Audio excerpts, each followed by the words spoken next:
The morning started like any other at Riverdale Shopping Center. The sun shone brightly, shoppers went about their business, and Officer James Mercer pulled into the parking lot around noon. He hadn't slept well the night before. His mortgage was late again, and his supervisor had given him a hard time about paperwork mistakes last week. None of that should have mattered, but today, everything felt like it was pushing him to the edge. Dispatch to Unit 17. We have a report of a dispute at the west entrance of Riverdale Shopping Center. Mercer grabbed his radio. Unit 17 responding, already on site. He didn't need this today. His head pounded as he stepped out of his patrol car, adjusting his belt and squinting against the sunlight. Across the parking lot, Dr. Amara Wilson was having a good day. She had just bought a birthday present for her daughter, a science kit that had been hard to find, and was heading back to her car. As head of neurology research at Westlake Medical Center, she rarely had free mornings. But today she'd taken time off because the Pentagon medical research team she consulted for had postponed their meeting. Dr. Wilson pressed her key fob and the trunk of her silver sedan popped open. She placed her shopping bags inside, unaware that her ordinary day was about to shatter. Officer Mercer spotted a woman in the parking lot and began walking toward her. Someone had called about a dispute, and in his mind, everyone in this area became a potential suspect. He approached quickly, hand resting on his belt. "Ma'am, police, I need to speak with you," he called out, his voice sharper than necessary. Dr. Wilson turned, surprised by the sudden approach. She hadn't noticed any police activity and wondered why an officer was calling to her. "Hello, officer, is something wrong?" she asked calmly, closing her trunk. Officer Mercer scanned her quickly. Designer coat, expensive-looking shoes. But instead of seeing a respected doctor, he made assumptions that had followed him throughout his career. "We got a call about someone causing trouble. Need to see some ID," he said, now standing uncomfortably close. Dr. Wilson felt her heart rate pick up. She hadn't done anything wrong, and the officer's aggressive stance made her uneasy. She'd read enough stories and had enough friends share experiences to know she needed to be careful. "I was just shopping, officer. I'm heading home now," she said, maintaining her composure. "May I ask what this is regarding specifically?" Mercer's patience, already thin, began to crack. "I said I need to see some ID, now." People nearby started to notice the interaction. An elderly couple paused their walk to the store. A young man, loading groceries into his car, stopped to watch. "Of course," Dr. Wilson said. "My purse is in the front seat. I'll get my wallet." She moved toward her car door, reaching for the handle. Officer Mercer misinterpreted her movement and stepped forward aggressively. "Keep your hands where I can see them," he shouted. Dr. Wilson froze, then slowly raised her hands. "Officer, I'm just getting my ID as you requested." "Turn around and put your hands on the car," Mercer ordered, his voice rising. "I don't understand what's happening," Dr. Wilson said, her voice steady despite her racing heart. "I've done nothing wrong." By now, more shoppers had stopped to watch. Among them was Robert Chen, a retired Air Force colonel who recognized Dr. Wilson from Pentagon briefings on traumatic brain injury research. "You need to comply now," Mercer shouted, reaching for his handcuffs. Dr. Wilson, trained to remain calm, in high-pressure surgical situations, made a decision.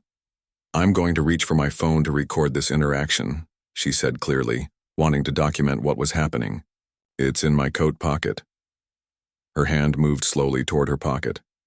Officer Mercer saw the movement and reacted instantly. His hand went to his weapon, drawing it in one fluid motion. "Gun!" he yelled, though Dr. Wilson held nothing.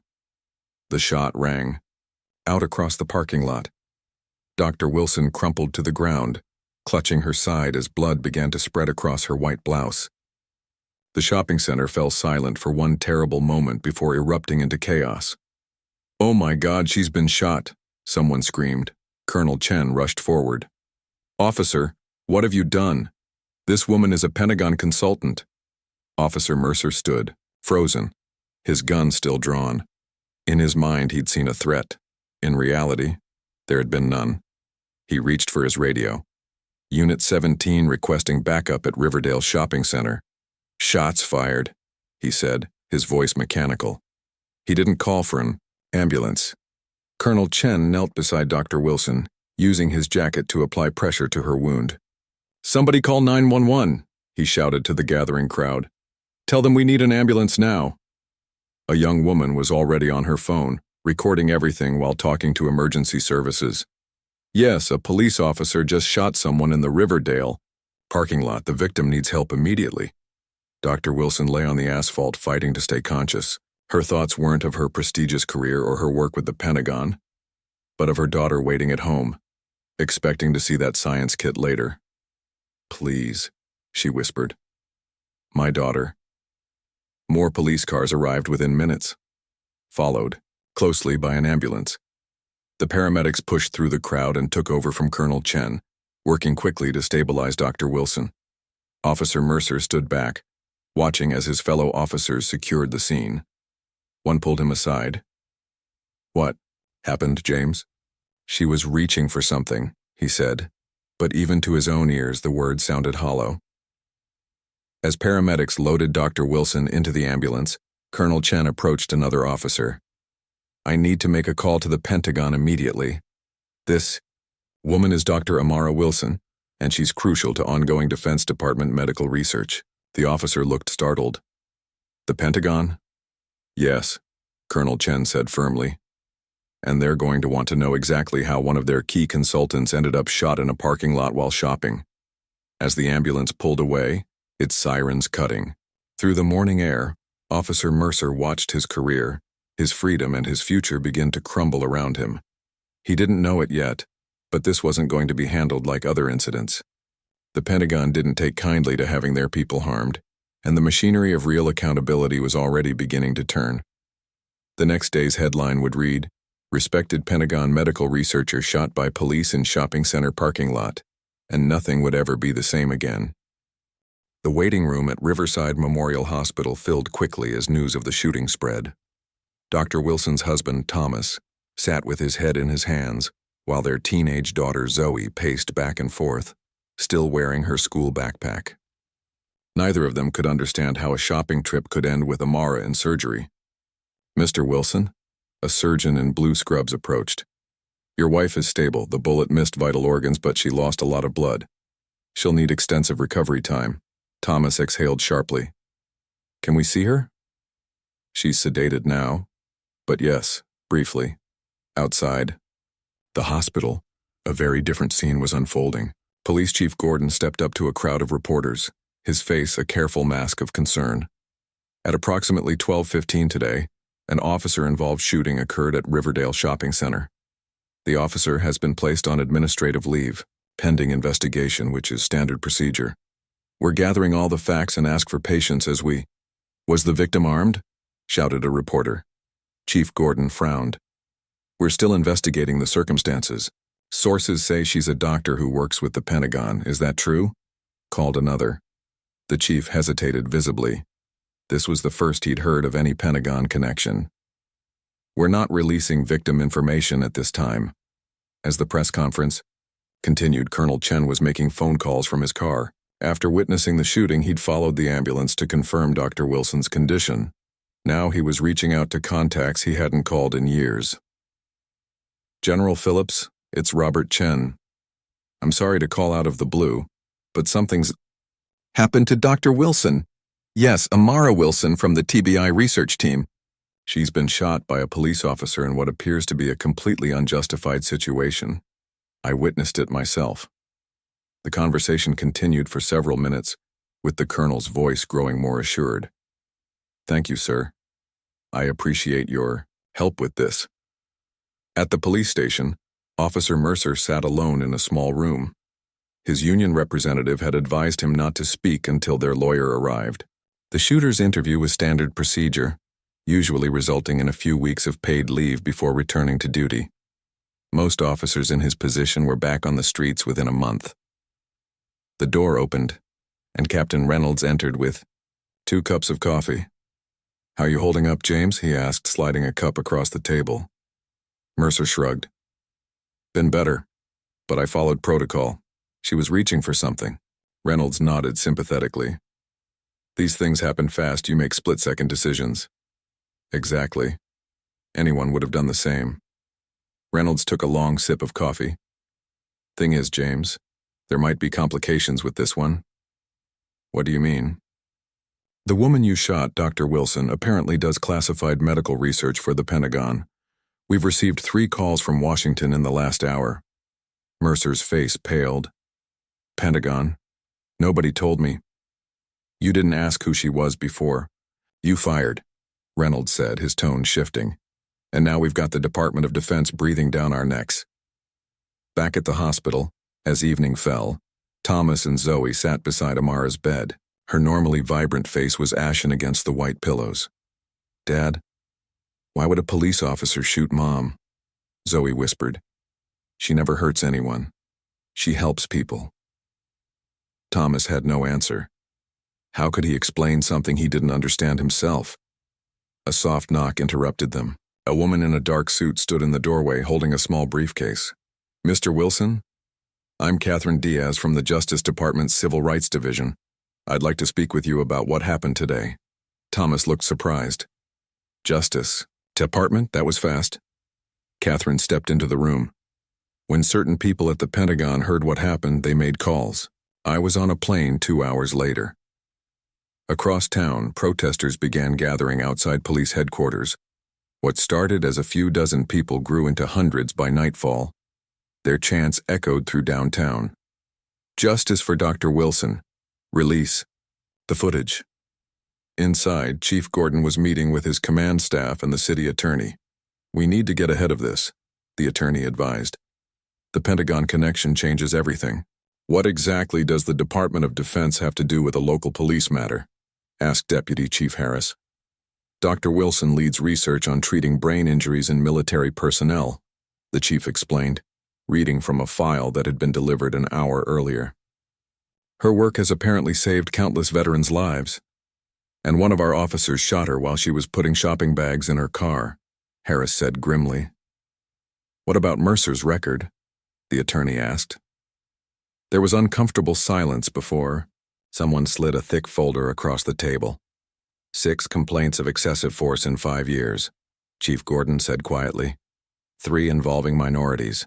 All were dismissed after internal review. Jesus, muttered the attorney. And now he's shot a Pentagon consultant. The meeting was interrupted when an assistant burst in. Chief, the FBI is here. 2 federal agents entered the room, credentials in hand. I'm Special Agent Wu, and this is Special Agent Patel. We're here about the Wilson shooting. We're handling the investigation internally, Chief Gordon began. Agent Wu shook his head. Not anymore. We're taking jurisdiction under federal civil rights statutes. On whose authority? The Attorney General's. We need all evidence secured immediately. Body cameras, surveillance footage, witness statements. Nothing gets deleted. Nothing gets lost. Meanwhile, footage from a bystander's phone had already gone viral online. The 12-second clip showed Dr. Wilson clearly stating she was reaching for her phone before Officer Mercer fired. Comments flooded in by the thousands as people shared their outrage. By midnight, the story had made national news. Headlines: Blared, Pentagon researcher shot by police officer while shopping, and doctor's shooting raises new questions about police bias. At his home across town, Officer Mercer sat with his wife Lisa, watching the coverage in stunned silence. They're making me out to be some kind of monster, he said, turning off the TV. Lisa looked at him with uncertainty in her eyes. James, tell me honestly, was there any reason to shoot her? I thought she had a weapon, he insisted, but his voice wavered. The Pentagon is involved now, Lisa said quietly. This isn't going to just go away. It's not fair, he muttered. Other guys have been in worse situations and nothing happened to them. Maybe that's the problem, Lisa replied. As dawn broke the next day, Dr. Wilson opened her eyes for the first time since surgery. Thomas was asleep in the chair beside her bed. Beyond her window, she could see news vans gathered in the hospital parking lot. In Washington, D.C., a meeting was being convened in a secure Pentagon conference room. On the screen was Dr. Wilson's photo, alongside her impressive resume, Around the table sat military officials, Justice Department representatives, and medical program directors. "Dr. Wilson isn't just any civilian," said General Phillips, standing at the head of the table. "Her work has saved more of our people than most realize. We owe her our protection now." "What exactly are you proposing, General?" asked someone from Justice.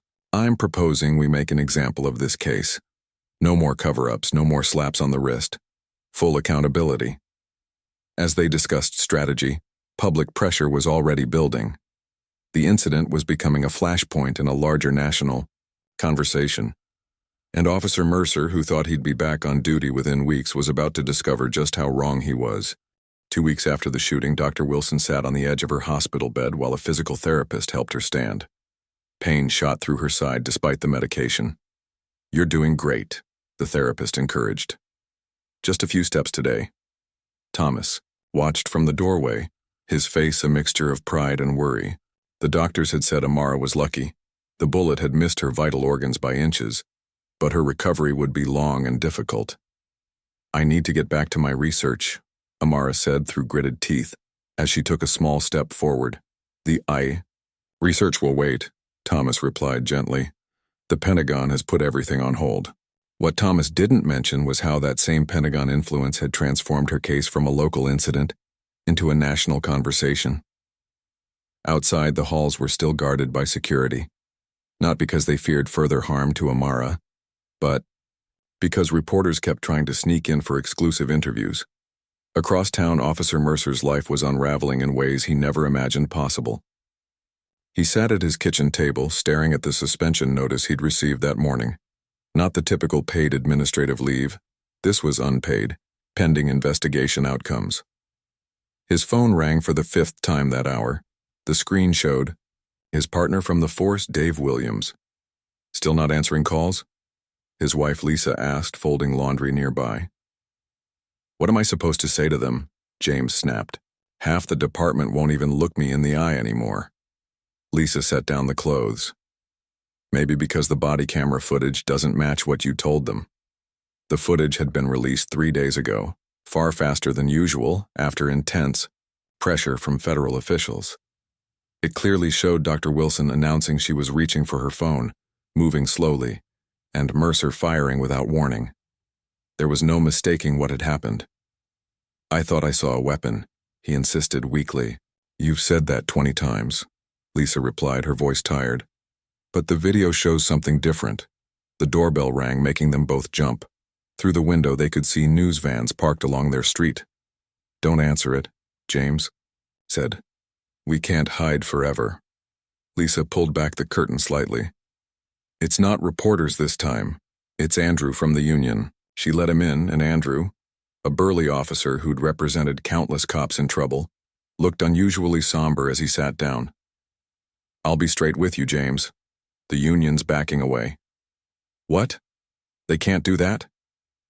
Mercer's face flushed. "The union stands by its officers, always has." Andrew shook his head. "This is different. The Pentagon involvement, the clear video evidence, your history of complaints, those complaints were all dismissed." "That's part of the problem," Andrew explained. "Internal Affairs found documents showing complaints were dismissed despite evidence. Someone was protecting you, and now it's all coming out." Lisa stared at her husband. "What complaints is he talking about, James?" Andrew looked between them awkwardly. "I'll give you 2 minutes. At police headquarters, Chief Gordon was meeting with the mayor and federal officials when his assistant burst in. "Sir, we have a situation. Detective Santos is giving a press conference." The chief's face drained of color. "Santos? Who authorized that?" They rushed to a nearby office where a TV showed Detective Elena Santos, a 15-year veteran of the Honor Force, standing before microphones. "Could no longer remain silent," she was saying. "For years, a small group of officers, including James Mercer, have shown bias in their policing, and leadership has swept complaints under the rug. I personally brought concerns to my superiors 3 times, with evidence, and was told to drop."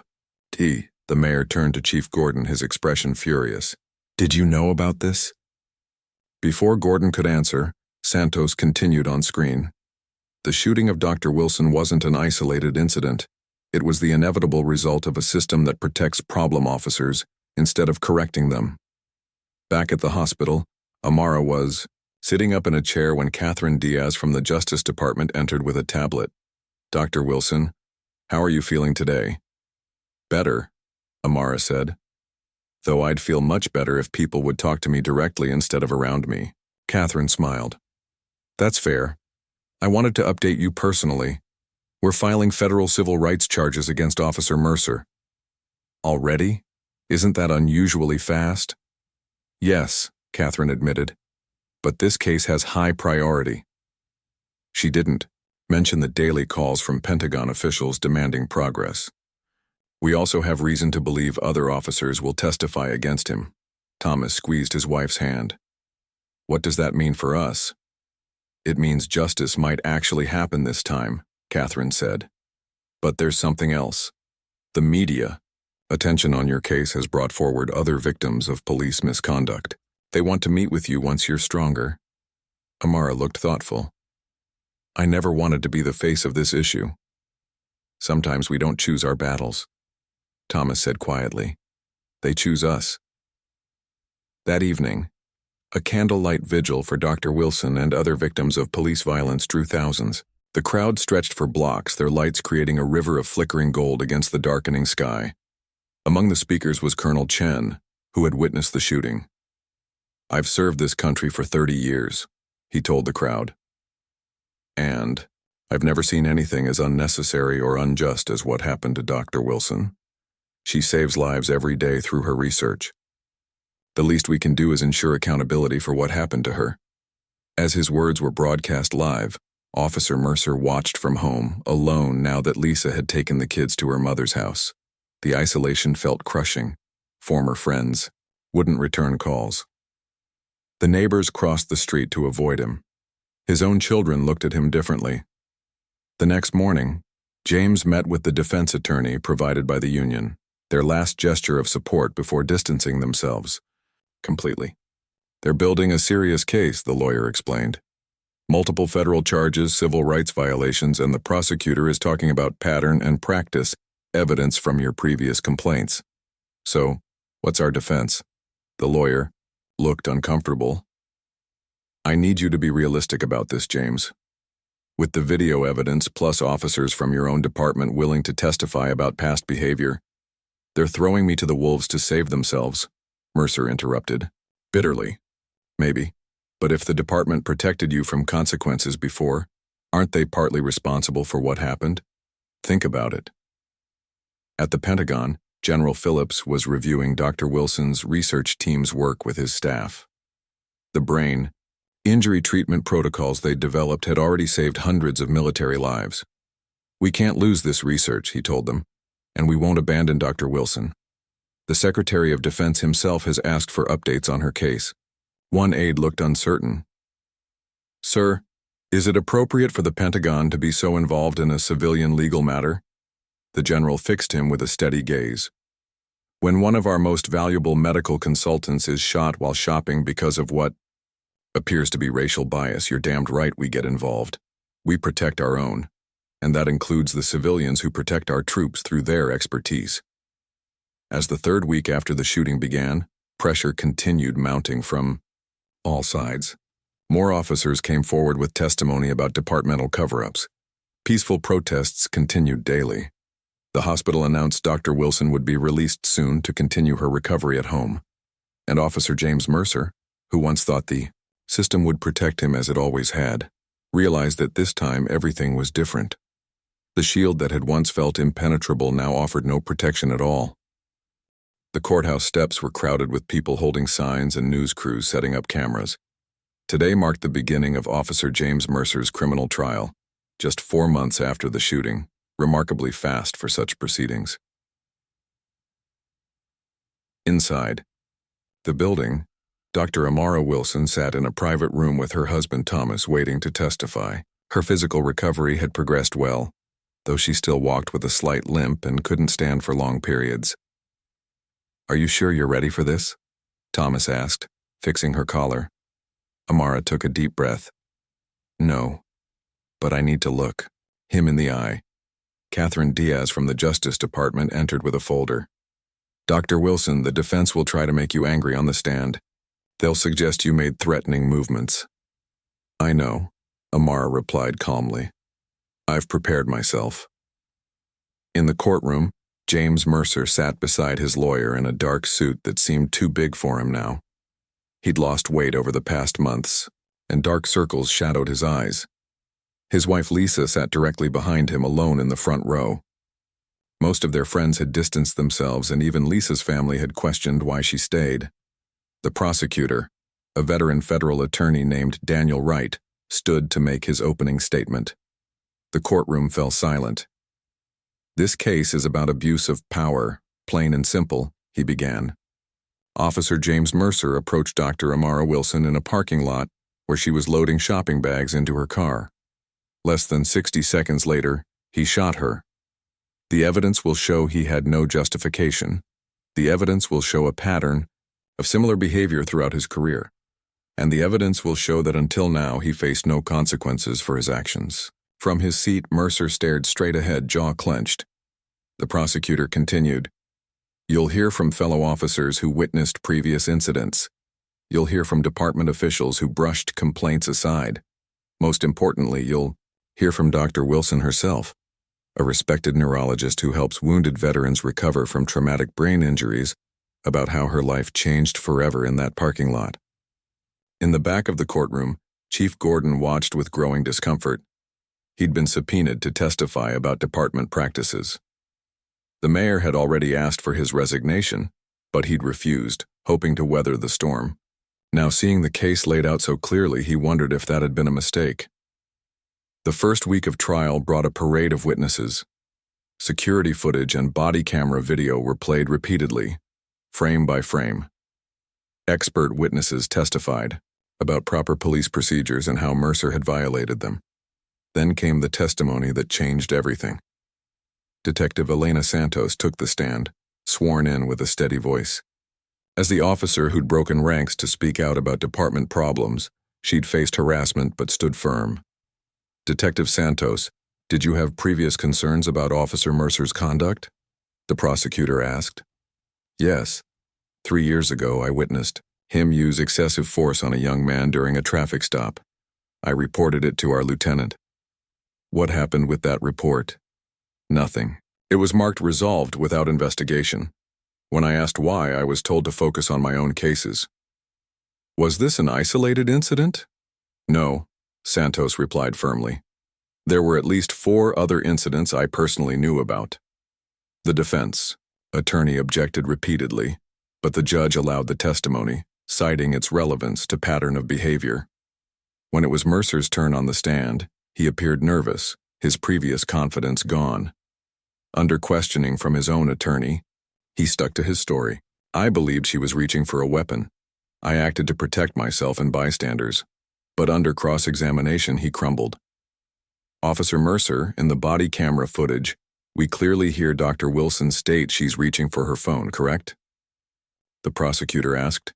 "Yes, but in high-stress situations. And in your training, were you taught to identify a threat before discharging your weapon?" "Yes." "Did you see a weapon at any point?" Mercer hesitated. "No." "In fact, there was no weapon." "Was there?" "No," he admitted quietly. The prosecutor's voice hardened. "Was this the first time you'd made assumptions about a person based on their appearance?" The defense objected, but the damage was done. Jurors had seen the pattern emerging through testimony. When Dr. Wilson finally took the stand, the courtroom was completely silent. She spoke clearly about that day, her ongoing recovery, and how her work had been delayed. She didn't show anger, only a calm determination that made her testimony even more powerful. "I announced what I was doing before moving," she explained. "I've worked with enough veterans to understand how to approach tense situations." "And what impact has this incident had on your life, Dr. Wilson?" the prosecutor asked. She looked directly at Mercer for the first time. "Beyond the physical pain and 3 surgeries, it changed how I see the world. I've spent my career helping people heal from trauma. Now I understand it differently. After 9 days of testimony, the jury needed only 5 hours to reach their verdict. On the count of assault with a deadly weapon, we find the defendant guilty. On the count of violation of civil rights under color of law, we find the defendant guilty. Mercer's face remained blank as officers approached to take him into custody. Lisa covered her mouth, stifling a sob. The sentencing came 3 weeks later, 12 years in federal prison, but the consequences reached far beyond Mercer himself. A separate civil lawsuit against the police department resulted in a $4.5 million settlement for Dr. Wilson. Rather than fight the case, the city council had agreed to pay and implement major reforms, including new training, accountability measures, and an independent review board. Chief Gordon announced his retirement the day after the verdict. His replacement, a veteran officer with a reputation for integrity, promised a complete overhaul of department culture. At the Pentagon, officials watched these developments with approval. General Phillips met with Dr. Wilson when she was strong, enough to resume her research. "Your case has changed things," he told her in his straightforward manner, "not just for the local police, but for how we think about accountability across institutions." Amara nodded. "That's more important than what happens to one officer." They established a foundation using part of her settlement money focused on improving police training and supporting victims of similar incidents. The Department of Defense became a surprising ally, lending expertise in trauma-informed approaches and leadership accountability. For the Wilson family, healing came slowly. Zoe had started talking about becoming a lawyer after watching the trial.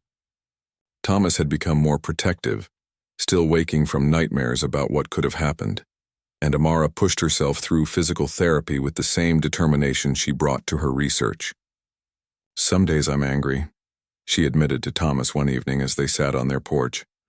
Not just at Mercer, but at the whole system that protected him until it became too public to ignore. "Do you think this case really changed anything?" he asked. Amara watched the sunset before answering.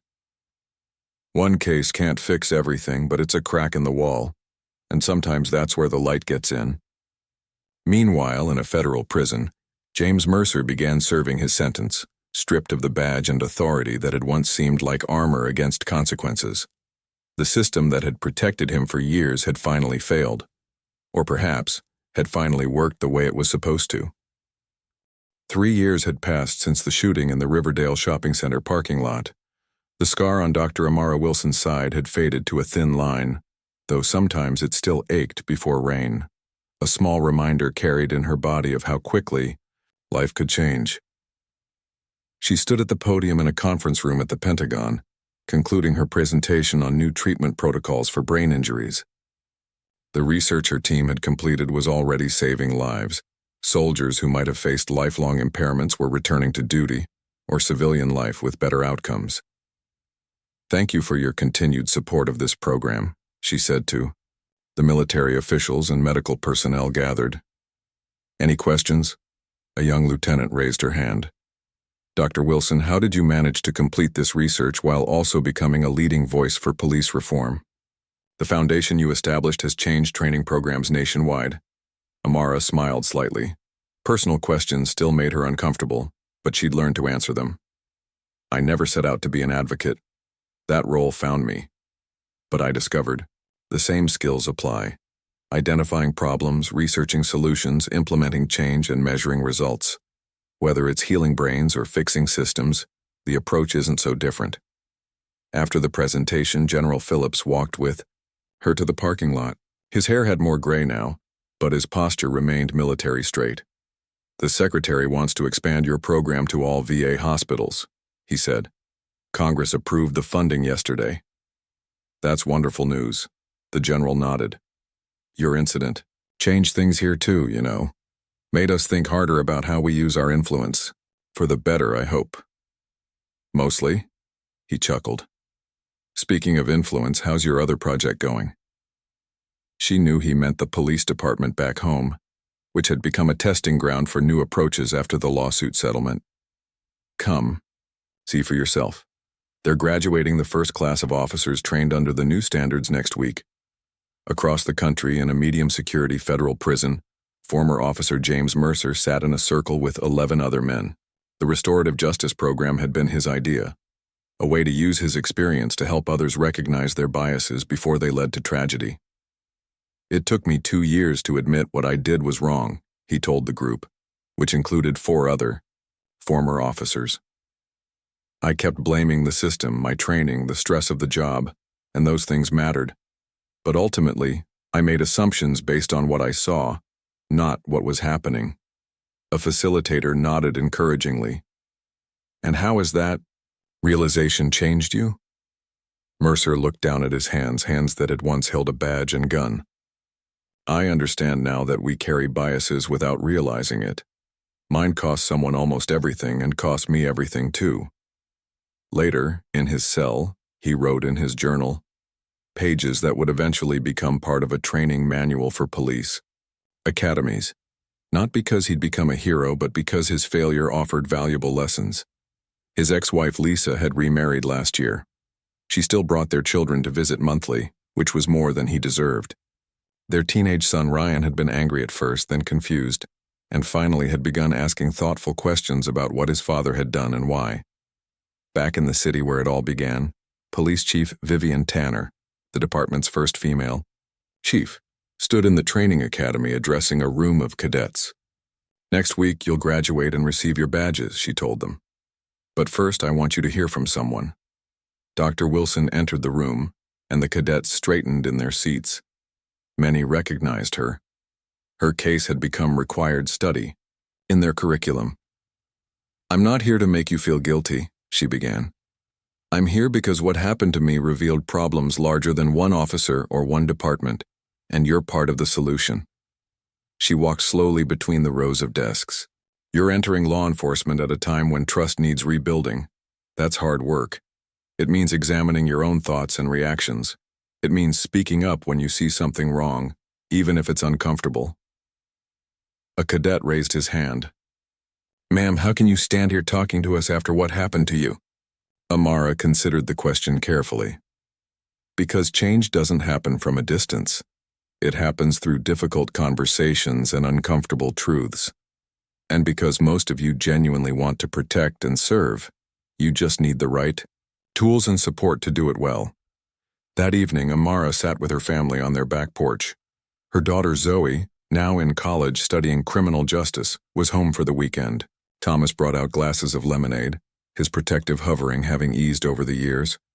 How did it go at the academy? He asked. Good, I think. They're listening. Zoe looked up from her textbook. My professor said your case study is now taught in departments across the country.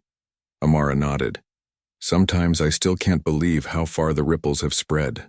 The Wilson Foundation had grown from a small operation run from their dining room table to an organization with staff in 3 cities. They worked with police departments on bias training, accountability measures, and community engagement. More importantly, they supported victims of similar incidents, helping them navigate medical care, legal processes, and emotional recovery. Mom, Zoe said hesitantly, my class is discussing restorative justice next week. Did you know Officer Mercer has been writing about his experience, I heard? Amara replied. His perspective matters too, even if it's hard to hear. Thomas raised an eyebrow. You're still surprising me after 20 years of marriage. She smiled. Growth happens at the edges of our comfort zones. That's true for everyone. Doctors, police officers, whole departments.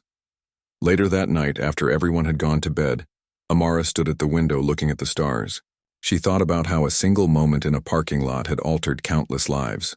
Hers, Mercer's, and people she'd never meet who would benefit from better trained officers or improved medical treatments. The pain and fear of that day would never completely leave her. Some wounds healed but left marks. Yet something new had grown from that terrible moment, not just in policy changes or training programs, but in human connections formed through the hard work of rebuilding trust. At the Pentagon, officials now routinely considered how their influence could support accountability across institutions. In police academies, cadets learned from past failures to build better futures. In hospitals, veterans received treatments developed by a doctor whose own trauma had deepened her understanding of healing. And in countless communities, people engaged in difficult conversations about power, bias, and justice. Not because one Case had solved everything, but because it had shown that change was possible when enough people demanded it. Dr. Amara Wilson had never sought to be at the center of this change. She'd simply gone shopping one day, but having been thrust into that role, she'd chosen to use her voice and experience to ensure that moment in the parking lot, painful as it was, would ultimately create more good than harm in the world. That, she believed, was what justice truly looked like. Not just punishment for wrongs, but transformation of the systems that allowed them to happen in the first place.